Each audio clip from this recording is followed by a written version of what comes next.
تو یہ تو عقائد آپ نے گھڑے ہوئے ہیں نا، اس کو سمجھنے کی ذرا ضرورت ہے فلسفے کو کہ نفع اور نافع کا آپس میں ربط کیا ہے۔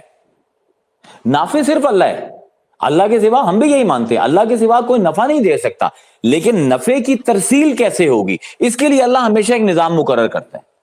مثلا میں آپ کو ایک دو مثالوں سے سمجھا دوں اسماء ربانی سے۔ آپ سب کا خالق کون ہے؟ بحیثیت مسلمان، بحیثیت کرسچن، بحیثیت یہودی، بحیثیت ہندو، آپ کا کیا عقیدہ ہے؟ ہم سب کا خالق کون ہے؟ اللہ۔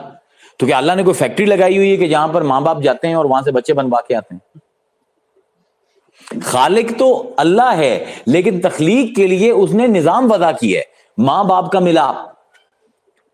رازق صرف اللہ ہے، لیکن رزق کی ترسیل کے لیے کبھی زمین کو رازق بنا دیتا ہے، کبھی نوکری کو رازق بنا دیتا ہے، کبھی فیکٹری کو رازق بنا دیتا ہے۔ رزق وہی دیتا ہے لیکن کسی نہ کسی نظام کے تحت دیتا ہے، تخلیق وہی کرتا ہے لیکن کسی نہ کسی نظام کے تحت تخلیق کرتا ہے، نفع صرف وہی دیتا ہے لیکن کوئی نہ کوئی نظام بناتا ہے۔ اور قرآن کے اندر نظام کا منکر اصل میں خدا کی قدرت کا منکر ہے۔ اللہ نے سجدہ اپنے لیے کیا، سجدہ عبادت رکھی، فرشتوں کو حکم ہوا سجدہ کرو، اور پھر فرما دیا وَإِذْ قُلْنَا لِلْمَلَائِكَةِ اسْجُدُوا لِآدَمَ۔ اب یہ نظام آ رہا ہے سجدے کا کہ تم آج کے بعد آدم کو سجدہ کرو گے، آدم کو سجدہ کرو۔ فَسَجَدُوا، سب نے سجدہ کیا، الا ابلیس، ماں سوائے ابلیس کے، ابا، اس نے انکار کیا، وَاسْتَكْبَرَ، he became proud، اس نے تکبر کیا، وَكَانَ مِنَ الْكَافِرِينَ، کانا ماضی بعید ہے، وہ شروع سے ہی کافر تھا۔ اللہ میاں تیرے سامنے سجدہ کرنے سے تو انکار نہیں کیا، کفر کا فتویٰ کیوں آیا؟ بتایا یہ جا رہا ہے کہ ہمارے نظام کا منکر اصل میں ہمارا منکر ہے۔ بھائی یہ عقائد کے مسائل ہیں، یہ بڑی تفہیم کے ساتھ اور بڑی انڈرسٹینڈنگ کے ساتھ، یہ جو عقائد آپ کہتے ہیں اس کے پیچھے علم اصول کھڑا ہوا ہے جس کو سمجھتے سمجھتے آپ کے بال سفید ہو جاتے ہیں۔ پھر کنایا استعمال کر رہا ہوں۔ تو ایک ہے قدرت خدا اور ایک ہے نظام ترسیل قدرت خدا، کہ اللہ تعالیٰ اپنے خلاق ہونے کو، اللہ تعالیٰ اپنے غنی ہونے کو، اللہ تعالیٰ اپنے نافع ہونے کو، اس کو اس دنیا کے اندر ڈسٹریبیوٹ کیسے کر رہا ہے۔ اب حضور کی یہ جو حدیث مبارکہ ہے، صحیح بخاری آپ کو تمام حدیث کی کتابوں میں مل جائے گی، انما انا قاسم واللہ یؤتی، دینے والا اللہ ہے، تقسیم کرنے والا میں ہوں۔ یہ قدرت اور نظام قدرت ہے۔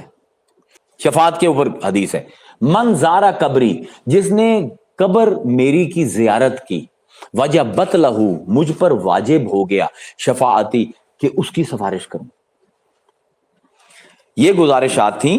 آپ نظام جو اسلام کا نظام ہے نفع مغفرت کی ترسیل کا، اس نظام کا انکار کر کے آپ وہ اس غافر کو نہیں پا سکتے، اس غفار کو نہیں پا سکتے۔ تبھی اللہ فرمائے لوجد اللہ تواب الرحیمہ، جب اس کے در پر آؤ گے اور رسول تمہارے لیے معافی طلب کرے گا تب انہیں وہ خدا ملے گا۔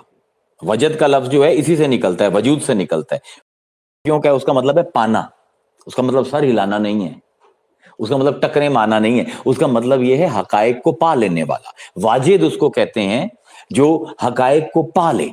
تو اب اس آیت میں جو حقیقت ہم سمجھ رہے ہیں، جو پا رہے ہیں، وہ یہ ہے کہ حضور کی شفاعت ایک کنٹینیوس تحفہ ہے اس قوم کے لیے۔ جب بھی آپ کو کوئی غلطی ہو جائے، کچھ ہو جائے، تو آپ اللہ سے استغفار کریں اور رسول کو اپنا شفیع بنائیں، اور اس کے بعد سکون سے، کیونکہ وہ ایک علماء کی بحث آتی ہے کہ مجھے کیسے پتہ لگے کہ میری توبہ قبول ہوئی ہے یا نہیں، تو یہ بحث بونگے لوگوں کی بحث ہے۔ وہ ہر صورت میں توبہ قبول کرتا ہے۔ اس کے بعد یہ سوال بھی کرنا کہ میری توبہ قبول ہوئی ہے یا نہیں، یہ نااہلوں کا سوال ہے، اہلوں کا سوال نہیں ہے۔ آپ نے کر دی ہے، رسول کو آپ نے اپنا شفیع بنا لیا، that's it, now move on with your life.